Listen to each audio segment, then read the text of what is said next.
The party pushes open the door slowly, making their way into the next room in the dungeon. As their torchlight pours into the open doorway, it glints off gold and jewels in an open sack. Beside the sack is a goblin picking over a corpse for valuables. It sees the party, and in a quick motion, grabs its sack and makes a hasty retreat, dropping errant coins as it runs. The party rushes after the creature, but to what end? Every adventurer likes treasure, but as we've talked about in past videos, it can get people into trouble. Chase and lure traps urge players to rush ahead quickly without considering the consequences. These lures work the same as they would in fishing. You're attempting to trick the players into actions that are not in their best interest by presenting them with something they want. The most effective lures are ones with a time limit and sufficient reward. If a player does a risk-reward analysis in their mind, they should see the lure as a clear reward and a minimal risk. This doesn't work well without effective limits, so to entice a player further, you need to give them the illusion of an expiring offer. It works in marketing, and it works in D&D. You can set up lures with a time limit by making it obvious the player will either get the treasure or not. In the opening example, we see a creature that attempts to flee from the players.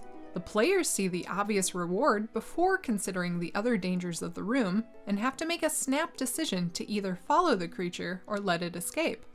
Another way you can set up a time limit is to have some sort of machination that activates when the players enter the room. This could be a chest slowly lowering into the floor, or an area treasure is held in quickly becoming more dangerous over time, like from rushing water or spikes from the ceiling.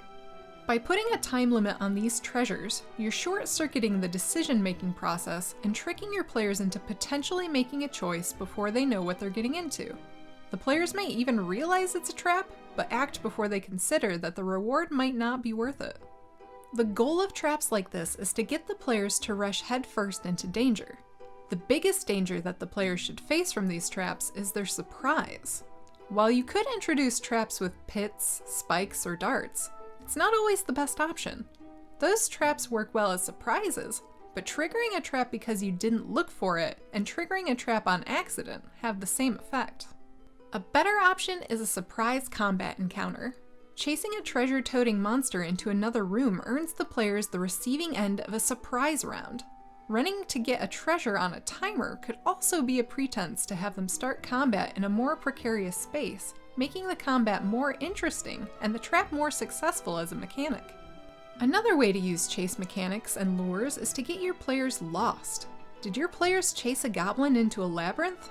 Well, we hope they remember the way out. Stationary lures also work here, as they can be an excuse to trigger player movement and then block off the way they came. This makes this kind of trap a useful tool for getting your players to go where you want or need them to, like in our video about using traps for player movement. If the players are chasing something because it has loot, you need to give them a chance to catch it. Don't make the treasure fake or the reward intangible. Players who never get rewarded for taking risks will stop taking risks. Based on how rewarding the treasure looks, your players may act more quickly, but making it too valuable can pose problems as well. If you give your level 4 players 30,000 gold, the game suddenly changes for them if they can escape the trap they're in. Be mindful that the appearance of value and actual value are not the same. A heavy sack full of coins can have a lot of coppers and silvers in there, even though the gold is what catches the player's eye. The value needs to be obvious when putting something on display as a trap. If you put an amazing magic sword on display, the players might not know it's magic or valuable. The fighter could just as well say, "I already have a sword," and walk away from the trap altogether. If the items displayed don't look eye-catching, then the players won't care and will err on the side of caution.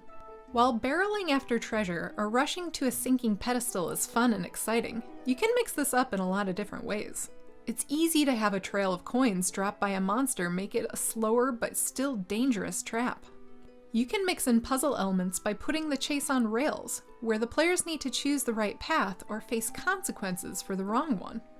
One of our favorite variations of this trap is to have the players chasing safety instead of treasure. Putting a large and terrifying monster behind the players, regardless of how real it is, can quickly push players into the same sort of traps that following lures can.